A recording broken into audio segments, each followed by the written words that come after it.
Umira. Waalaikumsalam warahmatullahi wabarakatuh, Kak Zoma. Iya, Mbak Sehat, Umira Kak? gimana?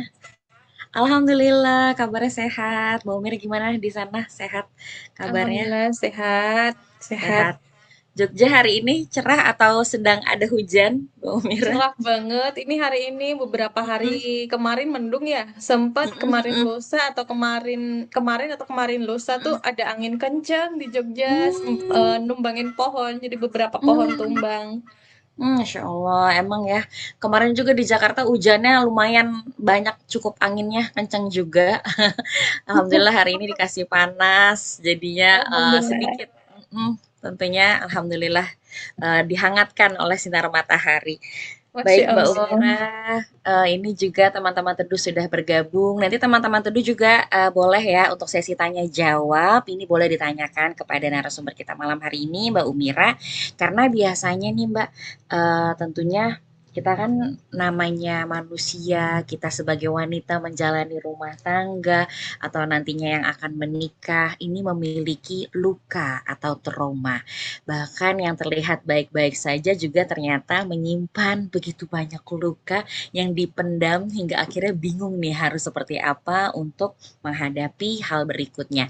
Kepercayaan yang berkurang, rasa takut, dan lain sebagainya, dan bagaimana kita nantinya bisa mengatasi hal tersebut dan berdamai dengan luka kita.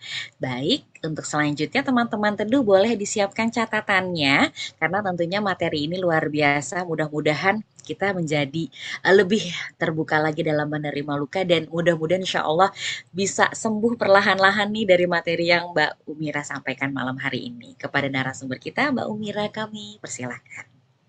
Baik, terima kasih Kak Zoma sudah Sama-sama, diberikan Mbak. kesempatan untuk membersamai kelas ini. Bismillahirrahmanirrahim. Assalamualaikum warahmatullahi wabarakatuh. Waalaikumsalam warahmatullahi wabarakatuh. Waalaikumsalam Bismillahirrahmanirrahim. warahmatullahi wabarakatuh. Bismillahirrahmanirrahim. Innalhamdalillah nahmaduhu wa nasta'inu wa nastaghfiruh wa na'udzubillahi min syururi anfusina wa min sayyiati a'malina may yahdihillahu fala mudhillalah wa may yudlilhu fala hadiyalah. Asyhadu an la ilaha illallah wahdahu la syarikalah wa asyhadu anna Muhammadan abduhu wa rasuluh la nabiyya ba'da.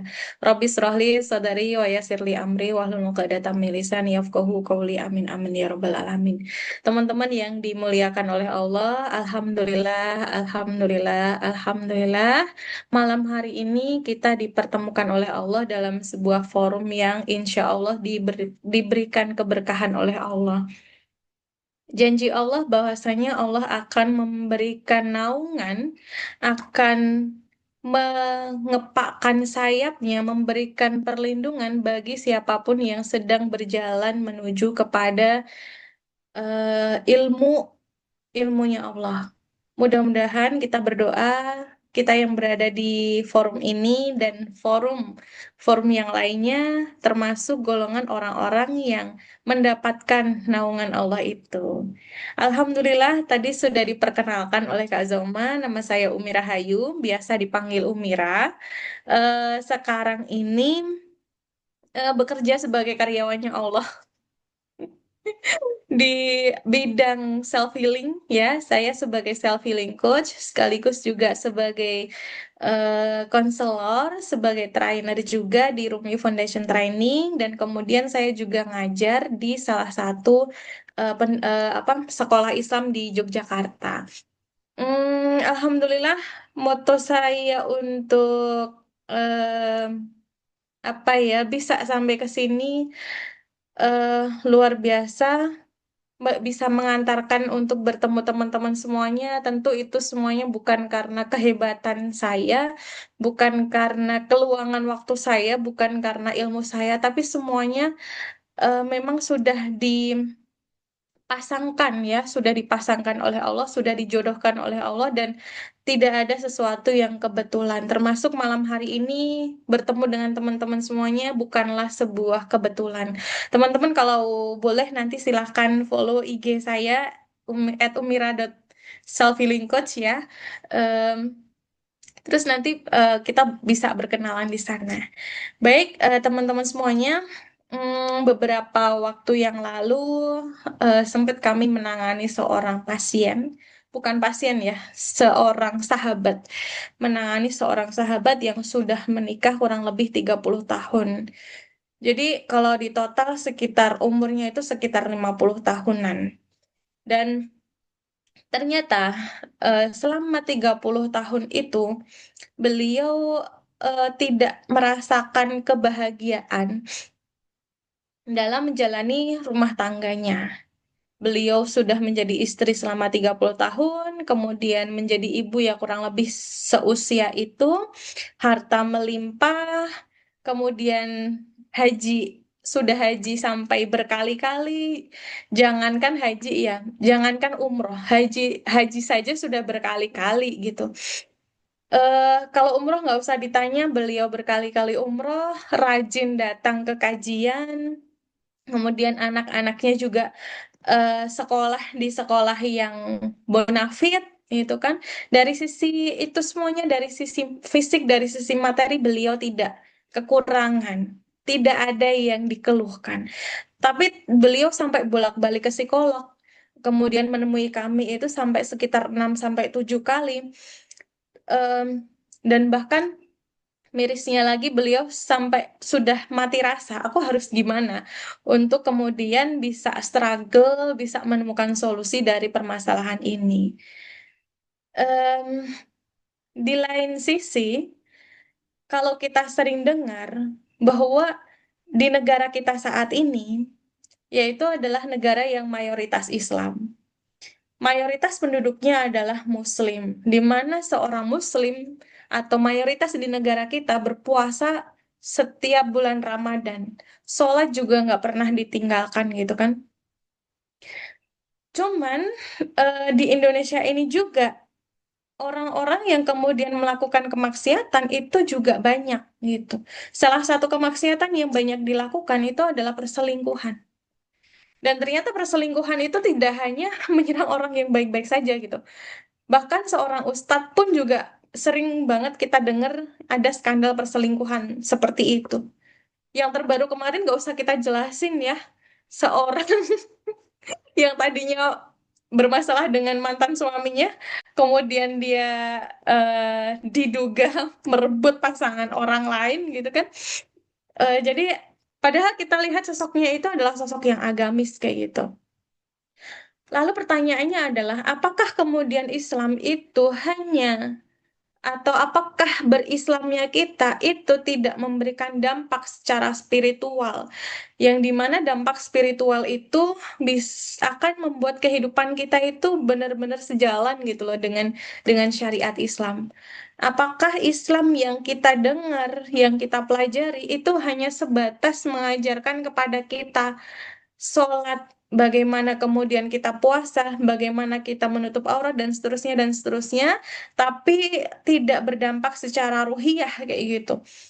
Insya Allah hari ini kita akan membahas bagaimana kemudian Islam em, menyembuhkan atau bagaimana peran Islam dalam menyembuhkan luka batin kita. Karena kalau misalnya kita berbicara tentang syariat Islam, ternyata syariat Islam ini tuh sangat luar biasa banget ya. Dari urusan bernegara sampai ke urusan luka batin itu juga diatur dalam Islam. Gitu ya. Hanya saja karena selama ini kita beragama itu sibuk dengan urusan, mohon maaf, ritual, kita jadi seringkali melupakan fondasi dari beragama itu sendiri. Fondasinya apa? Fondasinya itu ternyata adalah koneksi batin yang selama ini, sorry, koneksi batin yang hari ini orang-orang sudah mulai aware ya. 15 orang di sini mudah-mudahan datang karena sebuah masalah, sehingga kemudian kita akan lebih aware gitu ya terhadap bagaimana koneksi batin kita untuk menyelesaikan persoalan kita sehari-hari, terutama dalam hubungan atau dalam relasi kayak gitu. Mbak Zoma, apakah slide-nya sudah siap?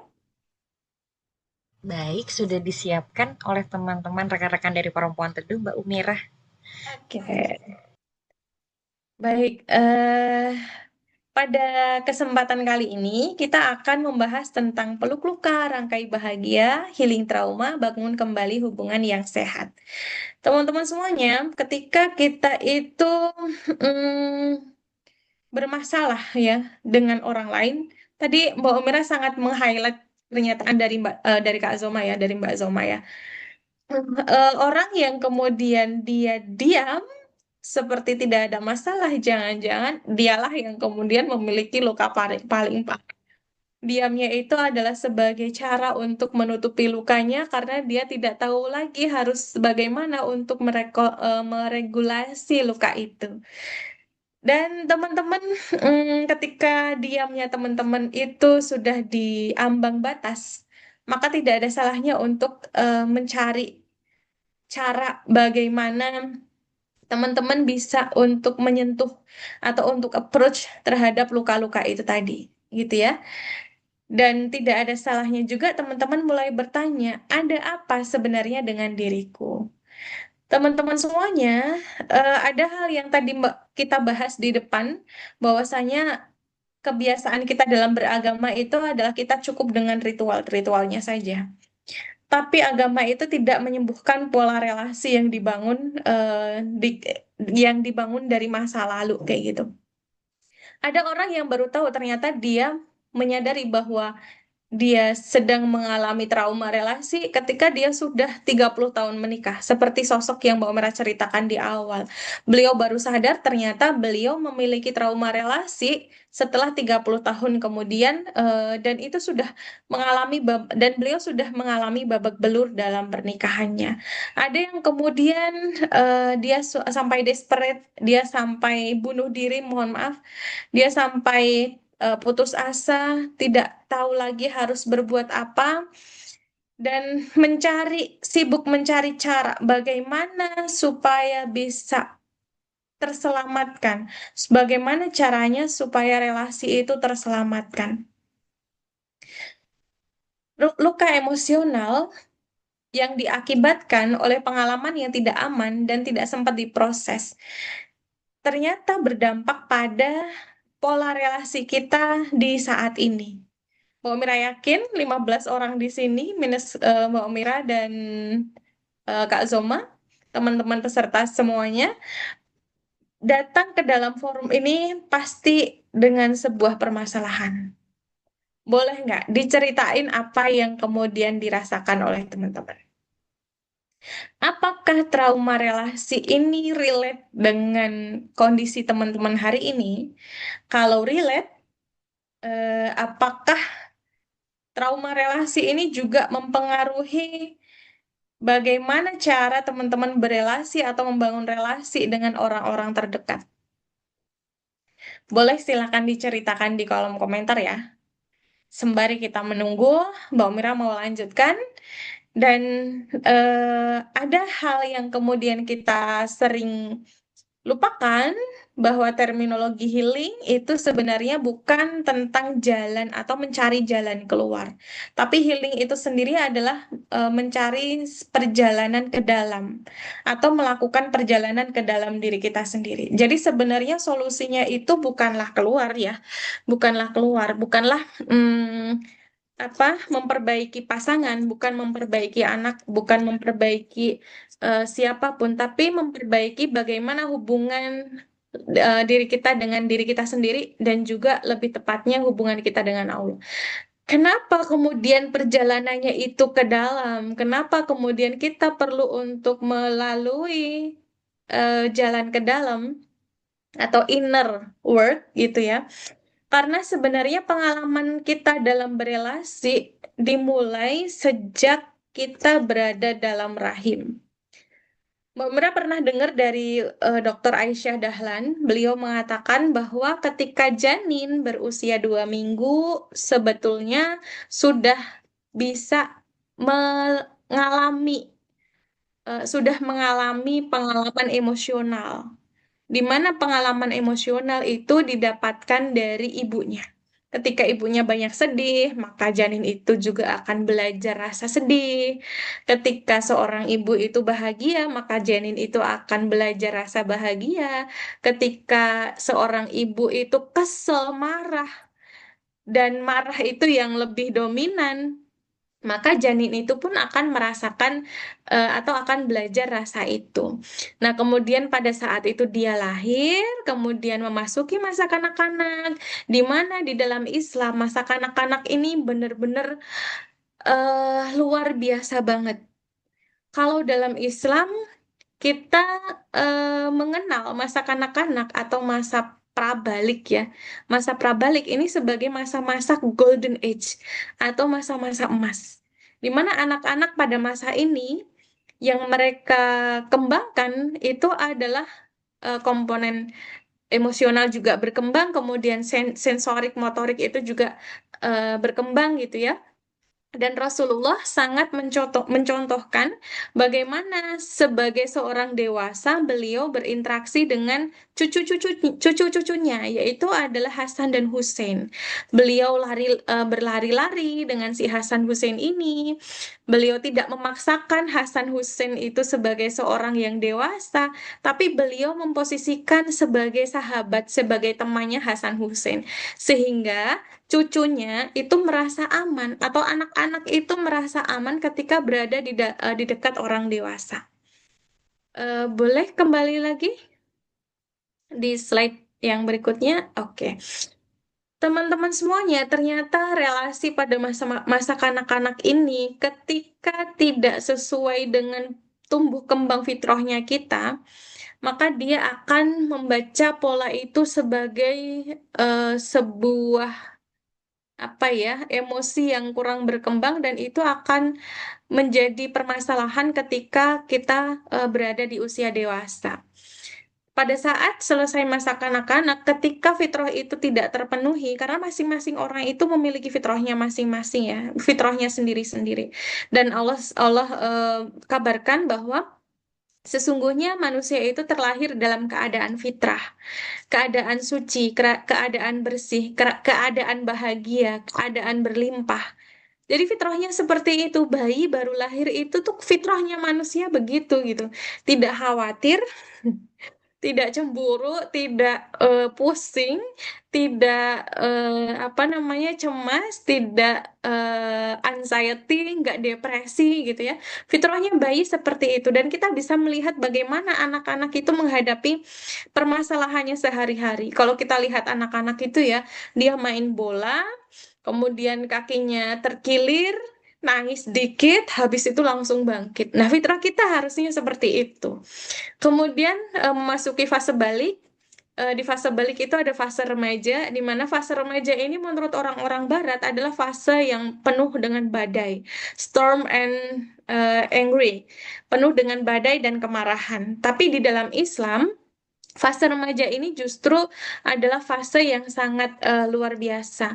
Islam banyak sekali melahirkan para sahabat yang atau memunculkan sahabat-sahabat yang memiliki loyalitas tinggi kepada Islam di masa remajanya.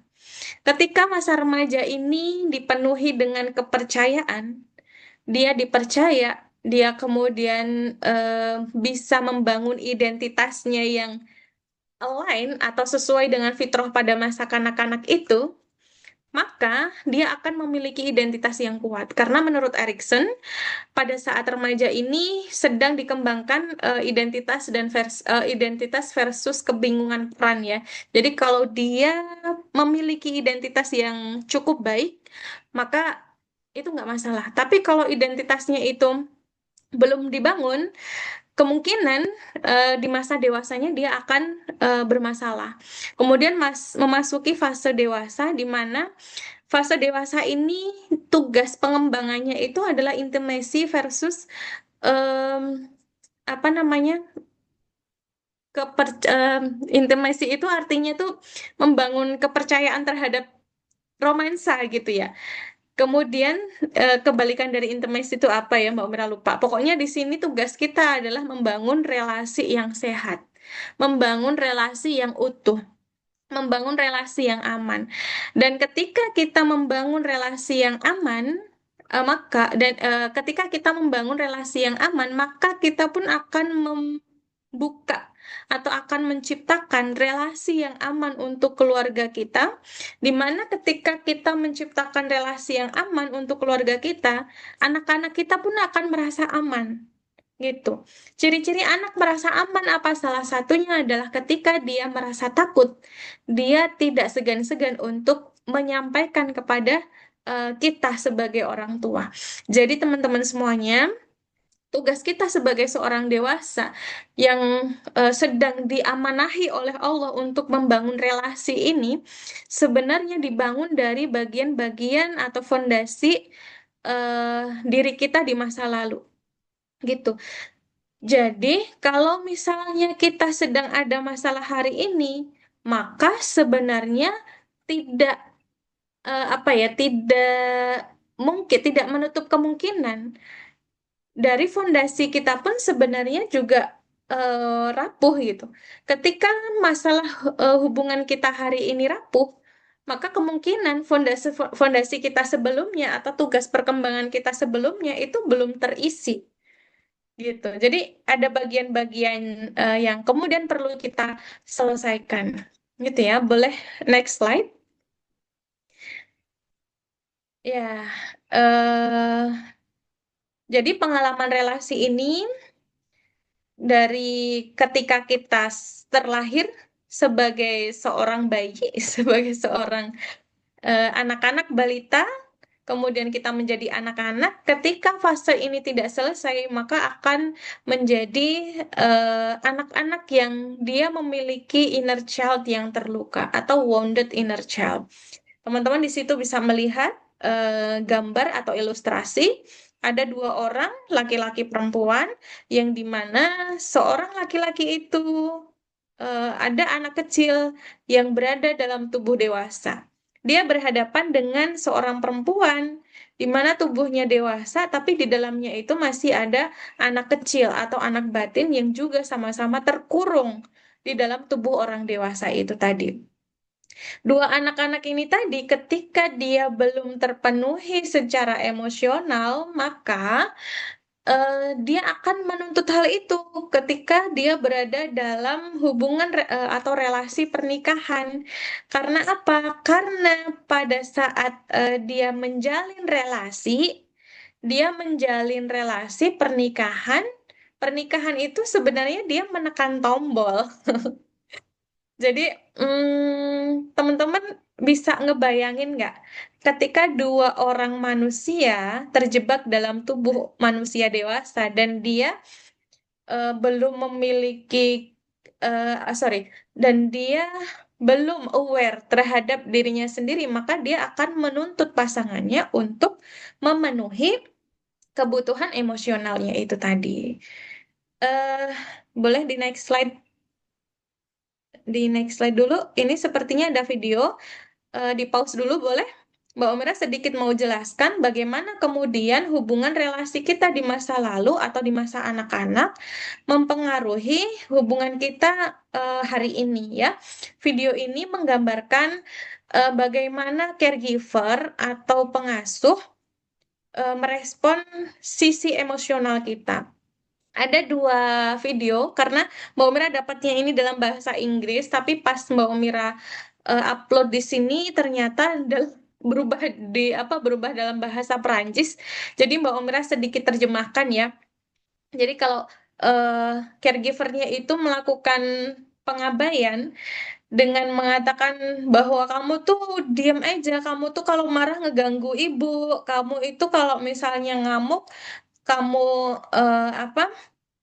marah, ngamuk, dan emosional itu mengganggu ibu, kamu merepotkan ibu, ternyata dia memiliki respon behavior yang berbeda atau respon kepribadian yang berbeda. Dia jadi ngerasa tidak aman, dia jadi ngerasa bad mood, dia jadi ngerasa tidak berdaya, tidak berguna, dan seterusnya.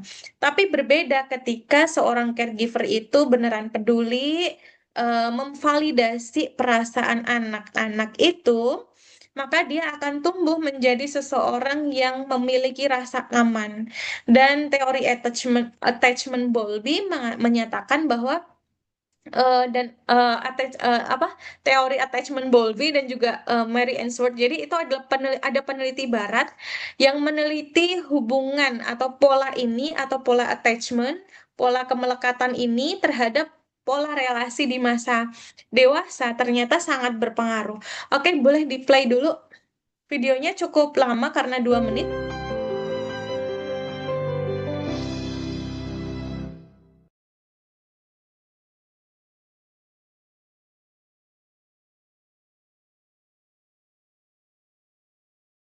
Sehen Sie, wie diese Mutter reagiert, als ihr Kind sich selbst verletzt. Wissen Sie was? Große Jungs weinen nicht. Bist du fertig? Das Baby signalisiert, dass es verletzt ist und Trost braucht. Doch indem die Mutter seinen Schmerz herunterspielt, sich ärgert oder versucht, es von seinem Schmerz abzulenken, weist sie es im Grunde zurück. Ob beabsichtigt oder nicht, ihre Antwort besagt, dein Schmerz ist mir nicht wichtig. Du bist mir nicht wichtig, komm über deinen Schmerz hinweg, belästige mich nicht damit. Das ist vielleicht nicht das, was sie ihrem Baby sagen will, aber so wird es sich fühlen. Es wird denken, ich bin der Liebe, der Fürsorge und der Zuneigung nicht wert, und ich kann mich nicht darauf verlassen, dass sie mir hilft, mich besser zu fühlen. Was passiert mit Babys, deren Mütter auf diese ablehnende Weise reagieren? Sie lernen schließlich, ihre Gefühle für sich zu behalten, weil sie befürchten, dass ihre Versuche, sich zu beruhigen, ausgelacht, gehänselt oder zurückgewiesen werden oder ihre Eltern verärgern könnten. Das macht es für sie schwer, Coba wenn kita nicht gar perhatikan unmöglich, kelakuan yang enge, kedua ya. liebevolle Beziehungen zu ihren Eltern und anderen Menschen aufzubauen, weil sie sich der Liebe und Zuneigung nicht würdig fühlen. Beobachten Sie, wie die gleiche Situation, wenn man sie anders angeht, dem Baby eine weitere Botschaft vermittelt. Sehen Sie, wie die Mutter es dieses Mal hochhebt, festhält und beruhigt, während sie Di gleichzeitig perlakuan zugibt, kedua dass sie ini, weiß, dass es verletzt ibunya ist. atau caregivernya itu Das sagt ihm, Mama mengakomodir weiß, dass ich verletzt bin perasaan-perasaan dia, und hilft mir, mich kemudian besser zu fühlen. Ich bin ihre Liebe memvalidasi und perasaan Aufmerksamkeit dia. wert. Dieses Kind weiß, dass es Kita sich lihat darauf verlassen ekspresi kann, dass seine bayi. Mutter ihm hilft, sich besser zu fühlen. Ein Kind, das sich in der Liebe seiner Eltern sicher fühlt, wird bald in der Lage sein, sich selbst zu beruhigen, wenn es verletzt ist. Es wird auch ein Gespür dafür entwickeln, wie es jemand anderem helfen kann, sich aufzuheitern, Ternyata zu spüren, bayi wie sich itu jemand anderes fühlen muss, memiliki wenn er verletzt ist, manajemen und zu angry wissen, wie atau man ihm manajemen helfen marah kann, yang ist lebih ein baik wichtiger Teil daripada eines ketika emotional diabaikan. gesunden Kindes, Erwachsenen und zukünftigen Elternteils. Und es ist etwas, das Ihr Kind von Ihnen lernt, indem Sie darauf achten, wie Sie reagieren, wenn es verletzt, krank oder verärgert ist. Oke. Insya Allah bisa dipahami ya. Jadi di video yang pertama memperlihatkan pengabaian emosi dan ternyata si anak ini dia belum deal, belum selesai dengan dengan perasaannya. Kemudian di fragmen yang kedua atau di video yang kedua itu memperlihatkan caregivernya perhatian, mencintai, memvalidasi emosi itu, dan ternyata anaknya itu menjadi lebih lebih bisa menguasai diri mereka sendiri. Teman-teman semuanya, tanpa sadar kita adalah bayi itu. Kita nggak mungkin dong tiba-tiba gede, tiba-tiba besar, tiba-tiba tumbuh seperti ini. Tapi kita hari ini dibentuk oleh pengalaman-pengalaman emosional kita dari masa lalu. Dan bisa jadi apa yang kita alami hari ini sebenarnya bukan karena pasangannya yang bermasalah, bukan karena orang lain yang bermasalah, tapi justru karena ada sesuatu yang ada di dalam diri kita lah yang kemudian menarik masalah itu terjadi. Ada sesuatu yang belum penuh dari dalam diri kita yang kemudian menarik kejadian itu, sehingga Allah izinkan kejadian itu terjadi. Boleh next slide? Kesimpulannya adalah bayi ditolak secara emosional, merasa tidak berharga dan tidak aman akan cinta.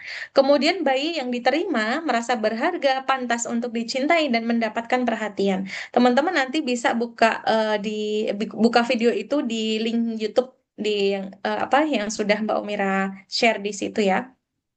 Oke, next slide.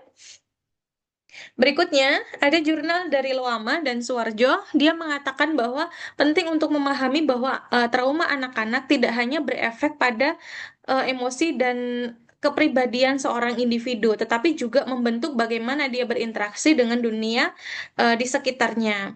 Kemudian penelitian menunjukkan bahwasanya seorang individu yang memiliki pengalaman luka masa kanak-kanak berkemungkinan untuk memiliki unhealthy relationship pattern.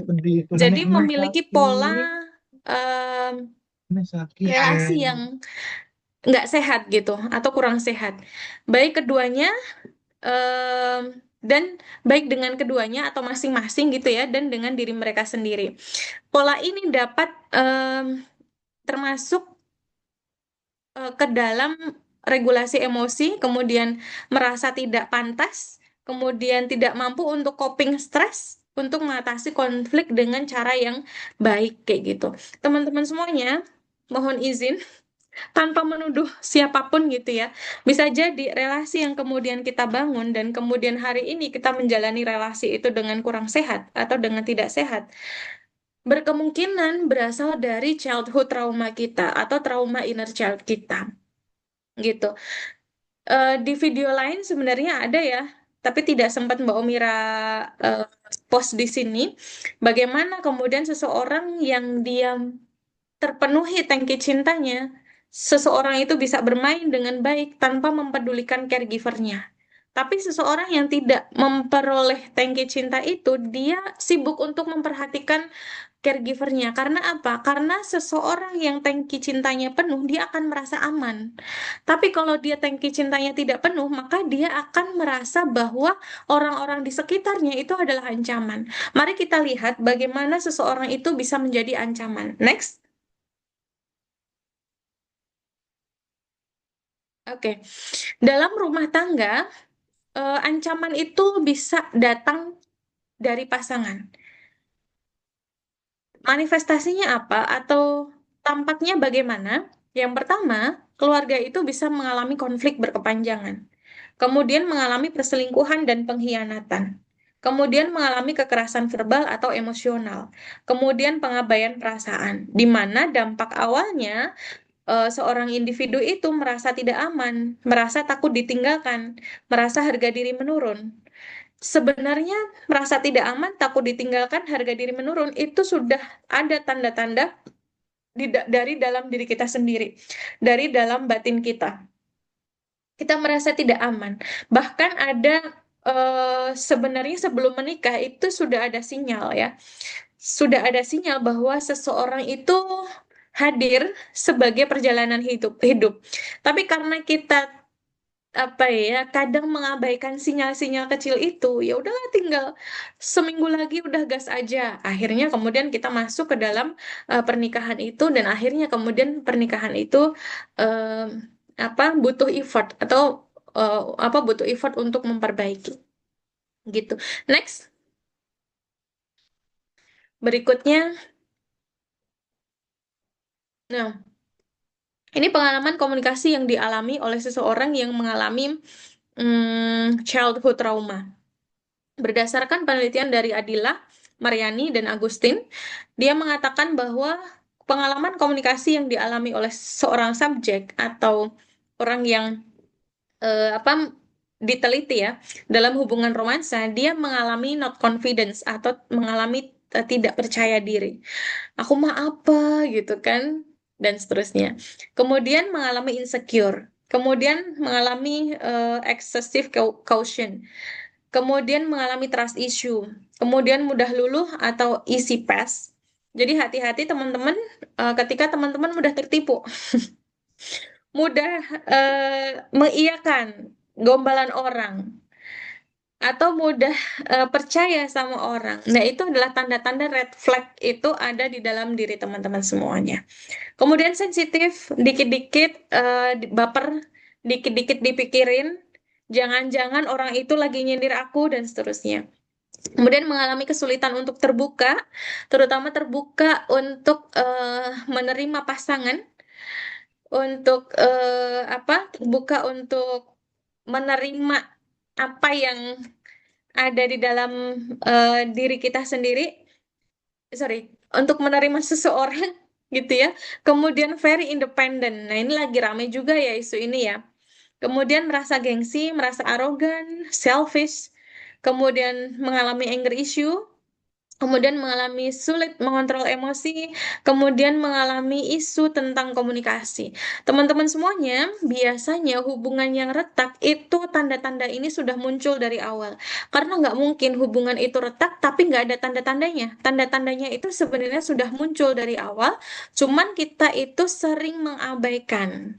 Karena apa? Karena kita berharap dia nanti akan berubah, ya. Kita berharap dia yang harus merubah dirinya sendiri gitu. Dia yang jahat, dia yang tidak sesuai dengan pattern, tidak sesuai dengan keharusannya kayak gitu. Walaupun sebenarnya tanda-tanda itu muncul dari dalam diri kita. Gitu ya. Next. Nah, kemudian dari sini sebenarnya kita bisa berkaca bahwa fondasi itu atau fondasi hubungan itu sebenarnya bukan ada pada pasangan, bukan siapa pasangan kita, tapi siapa kita pada saat kita memasuki rumah tangga itu. Karena sebenarnya dalam pembahasan dalam beberapa pembahasan kita itu hanya akan dipertemukan dengan seseorang yang kita itu siap untuk menghadapi itu. Kalau kata Allah, Allah itu tidak akan memberikan ujian di luar kemampuan kita. Nah, karena kemampuan kita itu tidak confident ya, kita tidak confidence ya, kita dikasih pasangan yang seperti itu. Biasanya kalau misal kita nggak pede atau kita itu apa ya ngalahan, kita itu memberi, biasanya kita dipasangkan dengan laki-laki yang dia egonya itu lebih tinggi daripada kita, atau egonya itu mengontrol laki-laki itu. Kalau kita itu mengalami anger issue atau isu manajemen anger atau manajemen kemarahan, biasanya kita tidak jauh-jauh dipasangkan dengan laki-laki yang suka mengalah. Kayak gitu ya. Jadi apa? Sudah sejenisnya, sekufunya seperti itu. Maka hubungan yang sehat itu sebenarnya dimulai dengan seorang perempuan itu membawa apa, laki-laki itu membawa apa, apakah seorang perempuan itu memiliki relasi yang sehat, dan laki-laki itu juga memiliki relasi yang sehat. Nah, idealnya memang seperti itu. Cuman jangan lupa bahwasanya kita itu dibesarkan oleh pengalaman relasi di masa lalu dengan orang tua kita, dengan caregiver kita, dengan guru-guru, dengan orang lain gitu. Pasangan kita pun juga seperti itu. Kita nikah misalnya di umur 25 tahun. Sama-sama di umur 25 tahun. Nah, kita dibesarkan dengan pola yang 25 tahun itu tumbuh. Gitu. Pola berbeda yang mengasuh kita selama 25 tahun itu. Dan kita dalam relasi pernikahan perlu untuk kemudian menyelaraskan hubungan itu, yang itu bukan sesuatu hal yang mudah. Makanya bagi anak-anak Gen Z sekarang yang mereka takut menikah, itu sebenarnya adalah sinyal bagus gitu. Karena apa? Karena dengan ketakutan mereka menikah, mereka akan cenderung untuk berhati-hati dalam memasuki relasi, yaitu adalah relasi berpasangan. Itu. Next.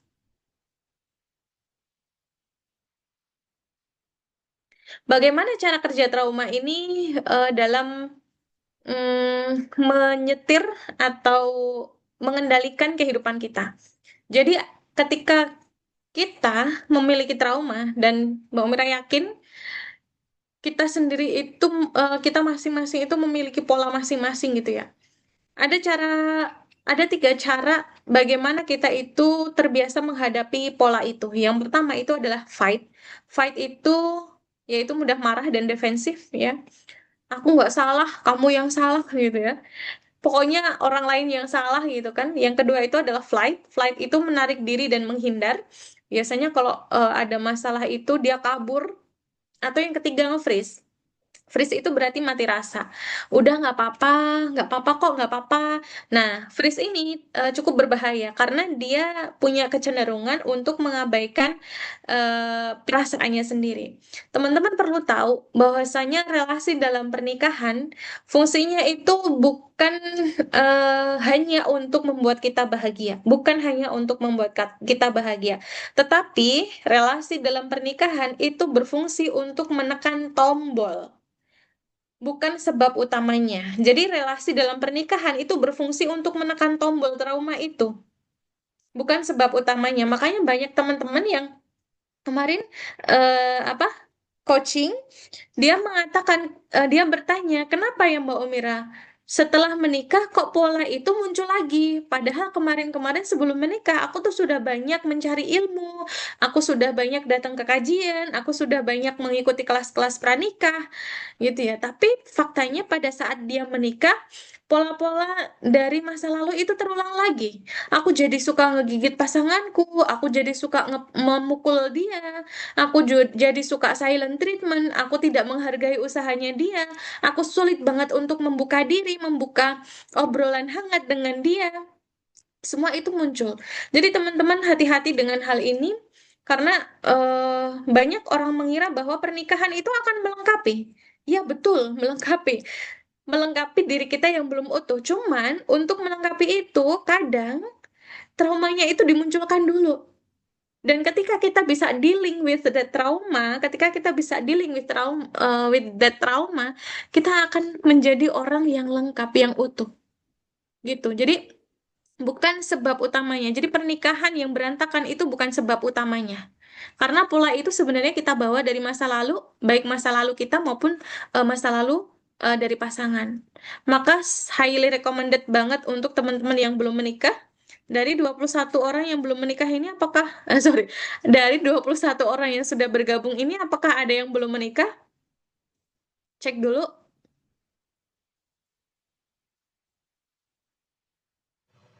Oke, silakan nanti di apa diketik di kolom chat ya.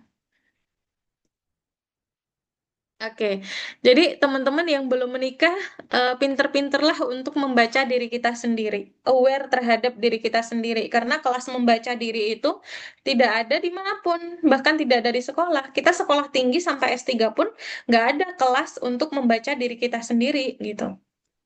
Oke, next. Boleh lanjut?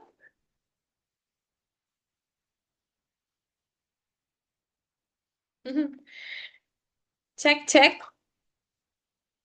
Oke, sambil nunggu eh, respon dari kakak operator, Mbak Mira di sini dapat chat ya dari Kak Sri Puryanti. Saya dihianati oleh pasangan, sudah berjalan 2 tahun, tahun ke 5 bulan, baru tahu 5 bulan, karena pasangan minta izin poligami.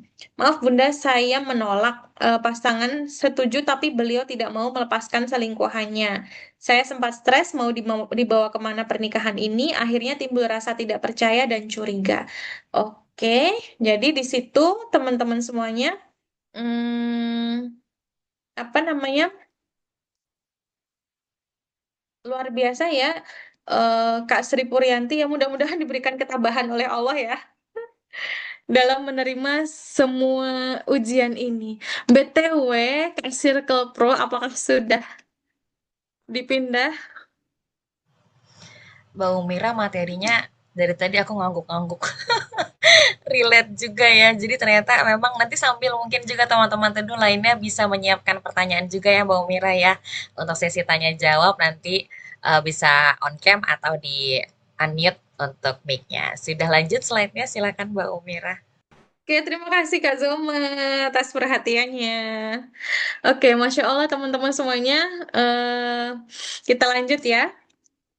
Teman-teman semuanya, dari materi ini tadi, dari apa yang kita bahas ini tadi, maka sebenarnya kita bisa mengambil kesimpulan bahwa kita yang sedang terluka ini berhak untuk mengambil tanggung jawab emosional tanpa kemudian kita melimpahkan tanggung jawab emosional itu kepada orang lain, entah orang tua kita, entah pasangan kita, entah anak-anak kita.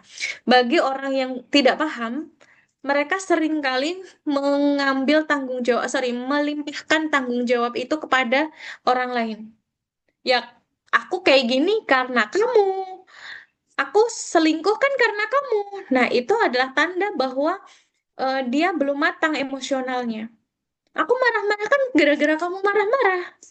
Aku begini kan karena kamu. Itu berarti tanda bahwa dia belum matang secara emosional.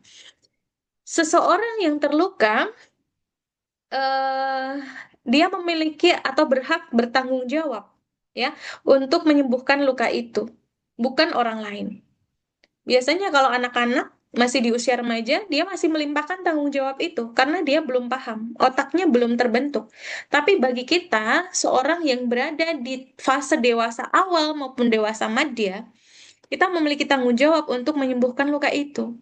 Sebagaimana kemudian Allah sampaikan di Quran Surat Ar-Ra'd ayat 11, bahwasanya sesungguhnya Allah itu tidak akan merubah keadaan suatu kaum sampai mereka mengubah keadaan yang ada pada diri mereka sendiri.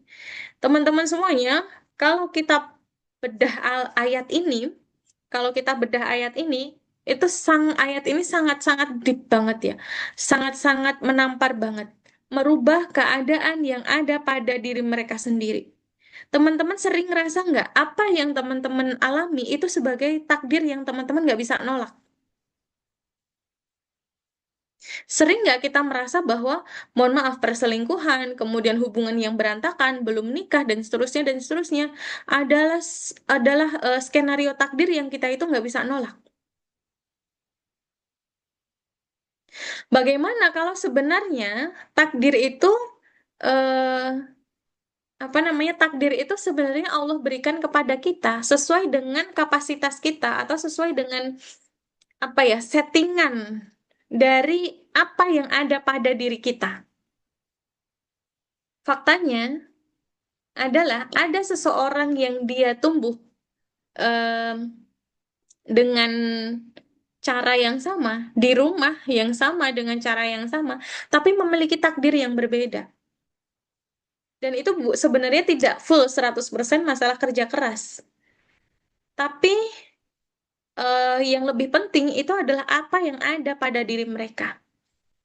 Beberapa ahli mengatakan bahwa apa yang ada pada diri mereka itu berarti mindset mereka, berarti adalah pola relasi mereka atau pola dalam membangun relasi mereka, berarti timbunan emosi yang mereka atau apa yang ada di dalam seseorang itu yang kemudian mempengaruhi keadaan suatu kaum itu.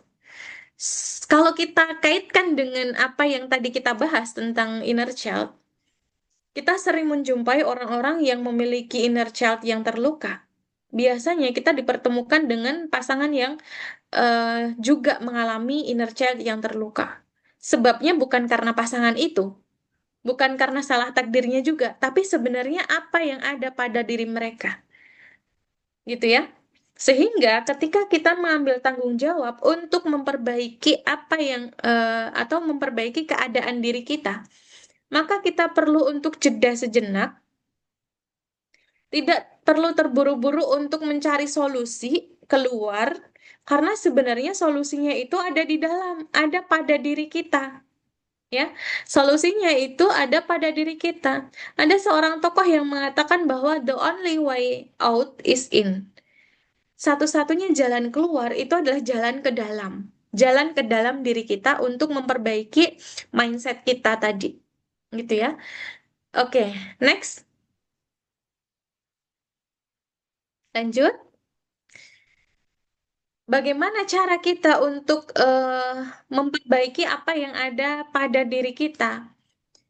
Mbak Mira tuliskan ada 6 langkah ya. Ini harusnya angkanya urut ya. Jadi kenapa angka 1 semuanya? Oke, Mbak Mira di slide ini bahas ada 6 langkah membangun kembali hubungan yang sehat. Yang pertama, kita perlu untuk mengelola emosi dan luka, yaitu adalah dengan self awareness. Self awareness ini berarti kita perlu untuk sadar terhadap apa yang sedang kita rasakan dan apa yang sedang kita simpan, atau luka apa yang sedang kita simpan. Yang kedua, membangun kepercayaan. Yang ketiga, komunikasi yang mendukung. Yang keempat, membangun kembali hubungan. Yang kelima, peran forgiveness. Kemudian yang keenam adalah membangun ketahanan spiritual. Mudah-mudahan dengan 6 langkah ini kita bisa membangun kembali hubungan yang sehat. Lanjut. Yang pertama, yaitu adalah mengelola emosi dan luka atau self-awareness. Teman-teman semuanya, ternyata Islam itu adalah agama yang komplit, adalah agama yang sangat lengkap, dan ternyata Islam itu membahas bagaimana caranya kita itu bisa membangun self-awareness atau membangun kesadaran diri. Dan Islam itu adalah agama yang benar-benar concern terhadap kesadaran diri kita. Ya, ada perkataan ulama tasawuf yang mengatakan bahwa man arafa nafsah faqad arafa rabbah. Barang siapa mengenal dirinya, maka dia akan mengenal Tuhannya. Jadi cara kita untuk mengenal Tuhan kita adalah dengan mengenal diri kita. Cara kita untuk mengenal atau mendekat kepada Tuhan kita, mendekat kepada Allah adalah dengan mengenal diri kita. Dari kita mengenal diri kita, maka kita akan memahami bahwa kita itu isinya nggak cuman bahagia. Karena selama ini mindset kita hidup itu isinya bahagia semuanya. Menikah untuk bahagia, kan? Kuliah untuk bahagia, kerja untuk bahagia. Terus apa lagi? Pokoknya bertemu dengan orang itu untuk bahagia. Tapi ternyata dalam hidup ini kita berlaku dualitas. Dualitas itu artinya ada yang bahagia, ada yang nggak bahagia atau bersedih. Ada yang suka, ada duka. Ada sedih, ada bahagia, ada suka, dan lain sebagainya. Dua hal ini atau dua wajah ini tidak bisa kita eh, tidak bisa kita eliminasi salah satu. Seringkali kita itu ketika berada dalam kondisi yang depressed, berada dalam kondisi yang sedih, kita mencari cara gimana caranya untuk bisa keluar dari kondisi itu, ya, nyari es krim, makan es krim, dan seterusnya dan seterusnya. Tapi kita nggak pernah tahu bahwa luka itu pun juga bagian dari wajahnya. Luka itu pun juga bagian dari mengenal dia, mengenal Allah gitu. Karena Allah itu menciptakan semuanya itu sepasang, gitu ya. Menciptakan semuanya sepasang. Ada sedih, ada bahagia. Tadi ya, ada suka, ada duka, ada kecewa, ada puas, kayak gitu. Semuanya serba sepasang. Karena apa? Karena itu adalah bagian dari mengenal mengenal kebesaran Dia. Makanya di Al-Fussilat ayat 53 Allah sampaikan bahwa Allah itu memberikan tanda-tanda kekuasaannya itu nggak cuman ada di luar di alam semesta ini, tapi juga di dalam dirimu pun juga ada tanda-tandanya. Salah satunya adalah dengan menciptakan dua hal yang dua hal ini tadi, ada suka, ada duka. Boleh di slide? Oke. Dan kemudian di Al-Hasyr ayat 18, Allah juga sampaikan bahwa, wahai orang-orang yang beriman, bertakwalah kepada Allah dan hendaklah setiap jiwa memperhatikan apa yang telah ia persiapkan untuk hari esok.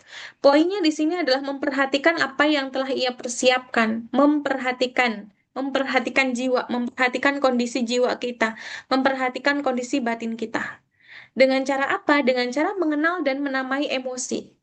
Ya, kita ini hidup di negara yang kita itu hidup di tengah generasi yang kita nggak kenal dengan emosi kita. Bahkan karena kita nggak kenal dengan emosi itu, kita sering mengabaikan.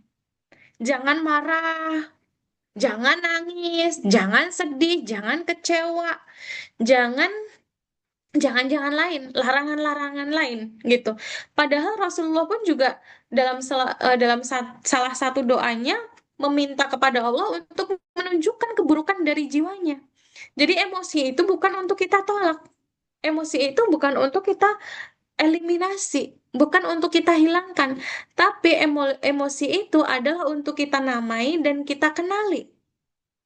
Kemudian ketika kita mengizinkan diri kita merasakan emosi itu, maka di situ kita akan merasa berada di puncak tertinggi kita sebagai seorang hamba. Beberapa waktu yang lalu, Mbak Mira tuh sempat ada tugas ke panti ya, main ke panti. Kemudian Mbak Mira ngelihat anak-anak itu sangat desperate, sangat-sangat butuh kasih sayang, butuh dipeluk, butuh merasakan cinta, dan seterusnya dan seterusnya. Ada satu anak yang kemudian ketika Mbak Mira tanya apa yang membuat kamu itu merasa dekat dengan Allah, atau apa yang kemudian membuat kamu merasa bahwa Allah itu sayang sama kamu gitu. Dia jawabnya, ketika aku marah. Bukan ketika kamu ngaji, ketika kamu sholat, enggak. Tapi ketika aku marah gitu. Ketika aku marah, ketika aku merasa tidak berharga, ketika aku merasa tidak layak, di titik itulah aku merasa bahwa Allah itu tuh deket banget sama aku. Allah tuh sayang banget sama aku. Kok bisa? Ternyata penjelasannya sama. Pada saat dia marah, dia mengenali emosinya.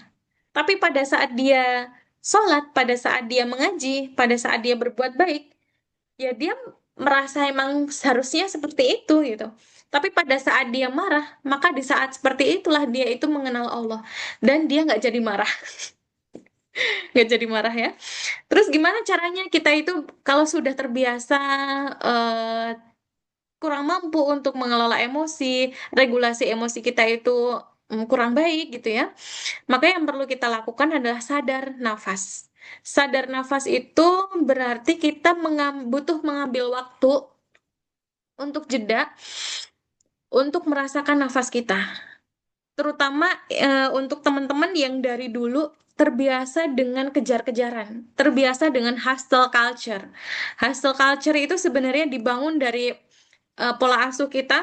Mbak Mira inget banget dulu pas masih sekolah, ibu itu ngebangunin mepet waktu.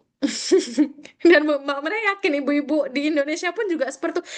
Ayo, cepetan, cepetan, udah mau jam 6. Belum sholat subuh. Ayo buruan mandi, ayo buruan ke apa buruan makan, ayo buruan berangkat. Seperti itu ya. Akhirnya kemudian kita nggak ada waktu untuk bernafas. Bahkan kita makan aja cepat. Mbak Mira inget banget dulu kalau makan tuh cuma 5 menit. Dan itu efeknya pas Mbak Mira kuliah sakit perut, suka sakit perut. Karena apa? Karena perut itu juga merasakan emosi kita. Gitu. Jadi yang pertama adalah sadar nafas. Diam, duduk, kemudian memperhatikan nafas masuk dan nafas keluar. Sambil zikir. Ya, itu adalah terapi yang Mbak Umira baca bisa menenangkan sistem syaraf kita. Sambil zikir, sambil baca sholawat, sambil memperhatikan nafas, sambil merilekskan badan kita, insya Allah kita bisa dengan izin Allah ya, bisa mengelola emosi itu tadi. Kemudian juga bisa dengan journaling dan juga bisa dengan doa. Doa ini adalah senjatanya orang beriman ya. Jadi dalam sesi terapi pun sebenarnya kita juga tidak boleh untuk melupakan doa ini. Berikutnya yang kedua, next slide.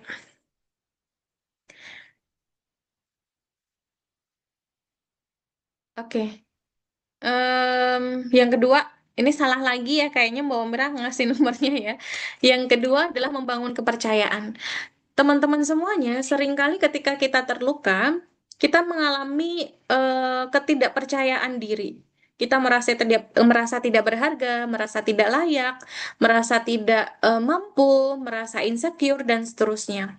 Padahal Allah sendiri dalam Quran Surat Al-Isra ayat 70 menyampaikan bahwasanya dan sesungguhnya telah kami muliakan anak-anak Adam.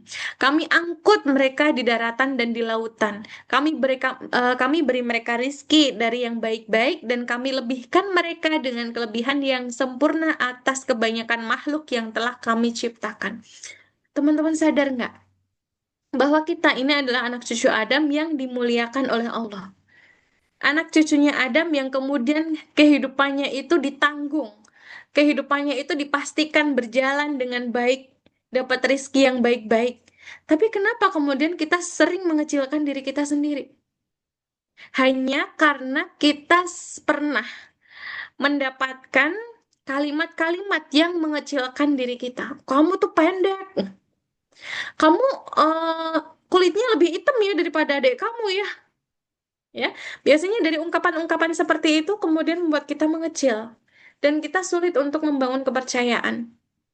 Apa yang terjadi ketika kepercayaan diri kita rendah? Biasanya kita akan sulit untuk membangun relasi yang sehat. Karena kita nggak percaya dengan diri kita sendiri.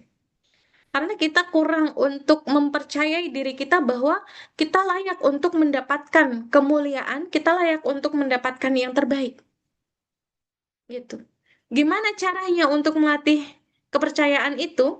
Yang pertama adalah dengan konsistensi perilaku dan riyadoh. Teman-teman semuanya, riyadoh itu adalah latihan yang berulang-ulang. Latihan apa Mbak Umira? Biasanya adalah latihan ibadah yang berulang-ulang. Boleh tahajud, boleh baca yasin, boleh baca istighfar, boleh baca sholawat, boleh baca macam-macam ya, boleh baca Al-Quran dan seterusnya dan seterusnya. Yang penting poinnya adalah riyadoh itu dilakukan secara konsisten. Kita lihat dampaknya 40 hari. Ya, kalau 40 hari itu sudah selesai, kita lanjut 40 hari yang kedua.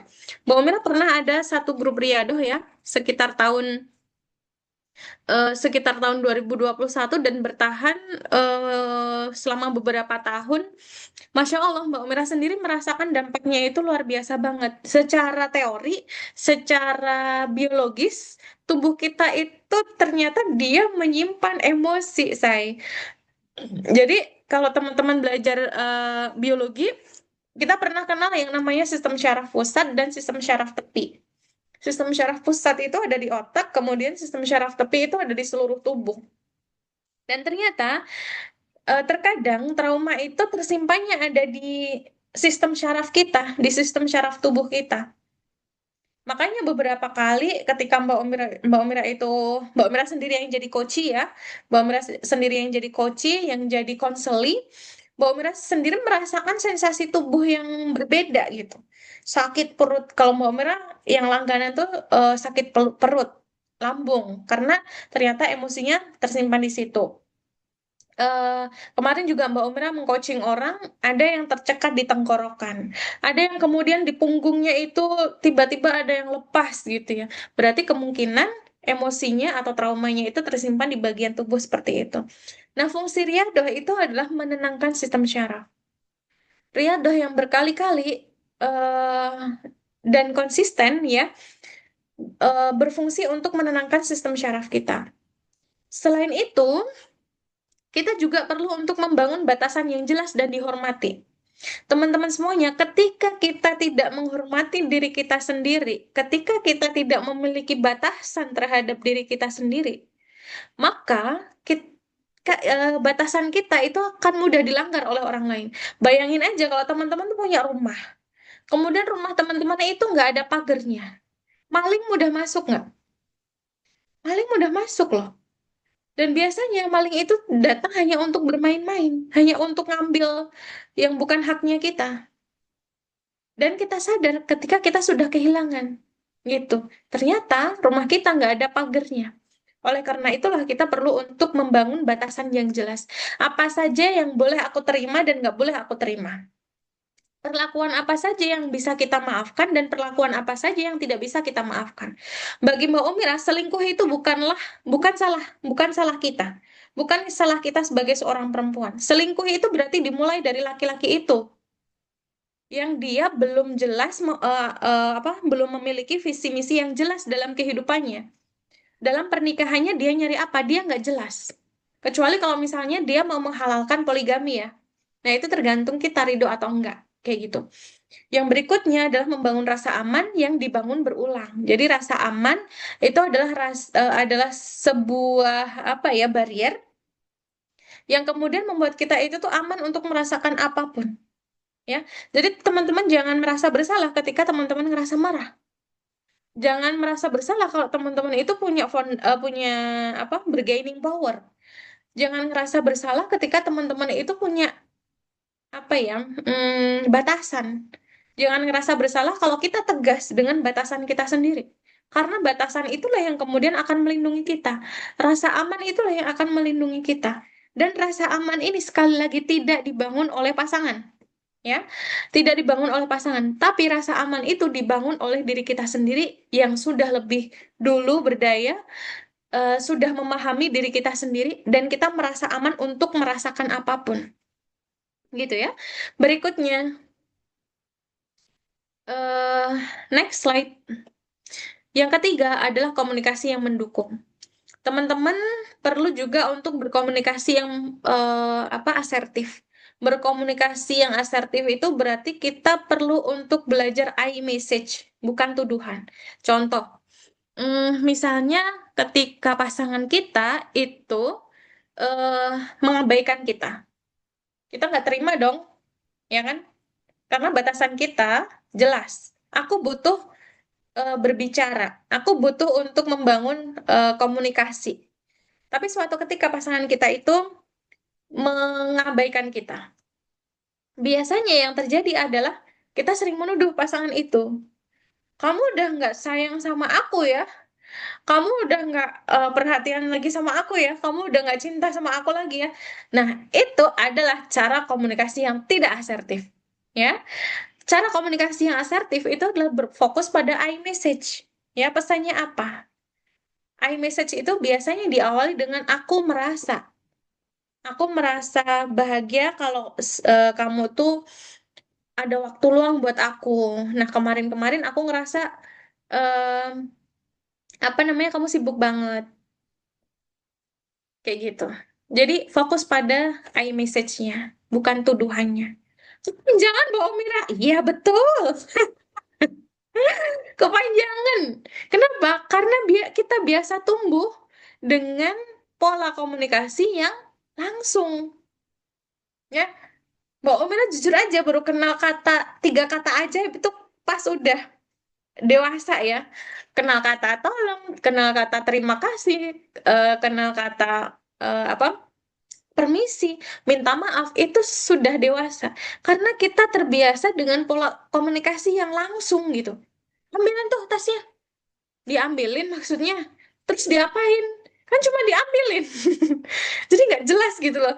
Nah, kita perlu untuk memperbaiki pola komunikasi ini.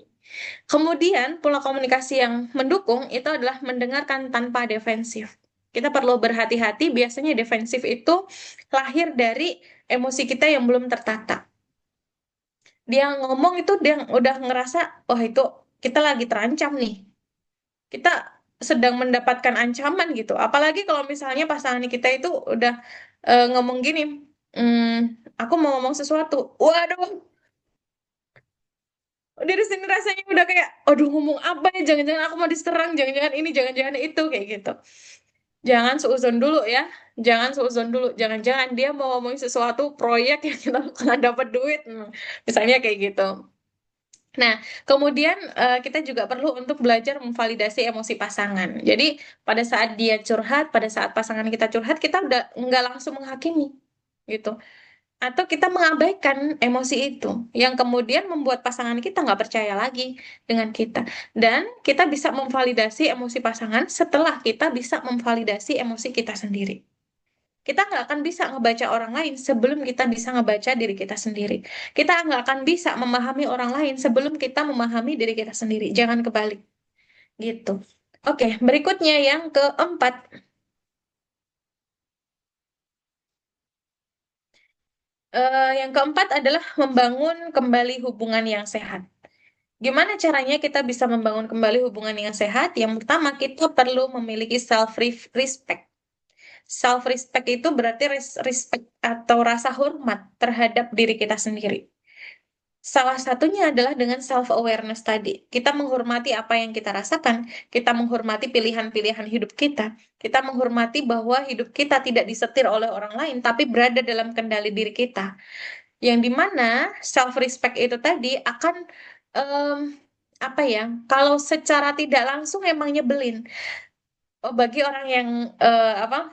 Bagi beberapa orang itu emang nyebelin, tapi ternyata respect kita terhadap diri kita sendiri, sebenarnya kita sedang membuat rasa aman terhadap diri kita, gitu. Yang berikutnya adalah tidak mengulang pola lama. Teman-teman kalau sudah menemukan pola dari relasi yang teman-teman bangun, eh jangan ulangi lagi. Biasanya relasi yang sering muncul, yang sering Mbak Merat eh, temui adalah relasi atau pola relasi yang overgiving. Ya, overgiving itu apa? Overgiving itu terlalu banyak memberi, terlalu banyak berkorban. Kemudian memiliki keseimbangan antara cinta dan batasan. Oke, berikutnya, kayaknya ini nomor 5 ya. Oke, yang kelima adalah forgiveness. Forgiveness ini Allah mention dalam Quran Surat An-Nur ayat 22. Hendaklah mereka memaafkan dan berlapang dada. Tidakkah kamu ingin Allah mengampunimu? Ya, forgiveness ini sebenarnya bukan masalah kita mengampuni orangnya, teman-teman ya. Bukan mengampuni orang-orangnya, tapi sebenarnya forgiveness ini berarti kita memvalidasi luka kita dan kita melepaskan bebannya. Jadi yang kita maafkan itu adalah memaafkan itu berarti kita melepaskan bebannya. Kemudian tidak membiarkan luka itu menjadi pengendali hidup kita. Dan kemudian forgiveness itu adalah cara kerja batin untuk diri kita sendiri, bukan untuk memaklumi kesalahan orang lain, tapi untuk diri kita sendiri. Next, insya Allah nih yang terakhir, yang keenam, memiliki ketahanan spiritual. Ini yang kadang kita tidak miliki. Apa itu ketahanan spiritual? Ketahanan spiritual itu adalah sebuah keyakinan bahwa semua terjadi atas kehendak Allah dan izin Allah. Seperti di Quran Surat Al-Ankabut ayat 2, apakah manusia mengira bahwa mereka akan dibiarkan hanya dengan berkata, kami telah beriman, sedangkan mereka tidak diuji? Kemudian Quran Surat Al-Fajr ayat 27 sampai 30 Allah sampaikan, wahai jiwa yang tenang, kembalilah kepada Tuhanmu dengan ridho dan diridhoi. Lalu masuklah ke dalam golongan hambaku dan masuklah ke dalam surgaku. Teman-teman semuanya, ketangguhan spiritual berarti koneksi kita kepada Allah perlu untuk dipertebal lagi. Kita meyakini bahwa di Al-Ankabut, dari Quran Surat Al-Ankabut ini, kita meyakini bahwa segala sesuatu yang kita alami adalah sebuah pembuktian bahwa emang kita beriman. Tinggal bagaimana kemudian kita merespon kejadian itu. Karena pada dasarnya bagi Allah, segala sesuatu yang terjadi dalam kehidupan kita itu nggak ada nilainya. Sampai kapan? Sampai kemudian kita memberikan nilai atau memberikan respon terhadap permasalahan tersebut. Seperti itu, Alhamdulillah sudah 6 poin kita bahas. Mudah-mudahan teman-teman menangkap poin-poinnya ya. Alhamdulillah senang bisa membersamai teman-teman semuanya. Terima kasih. Kita lanjutkan di sesi tanya jawab. Afwan minkum. Wassalamualaikum warahmatullahi wabarakatuh. Waalaikumsalam warahmatullahi wabarakatuh. Mbak Umira, Masya Allah, ini dari awal sampai saat ini pasti bakalan relate banget sama teman-teman teduh yang tentunya hari ini sudah bergabung bersama. Dan untuk sesi tanya jawab, untuk teman-teman teduh yang sudah ingin bertanya, baik yang melalui chat dan juga yang langsung, boleh diklik raise hand-nya untuk bisa dilihat kira-kira ada berapa nih yang bertanya. Karena tentunya dalam sesi kali ini sekaligus konseling walaupun waktunya sempit gitu ya Mbak Umira ya. Karena untuk menyembuhkan luka dan bisa bangkit dari trauma pasti membutuhkan waktu dan proses yang berbeda-beda dari setiap diri kita.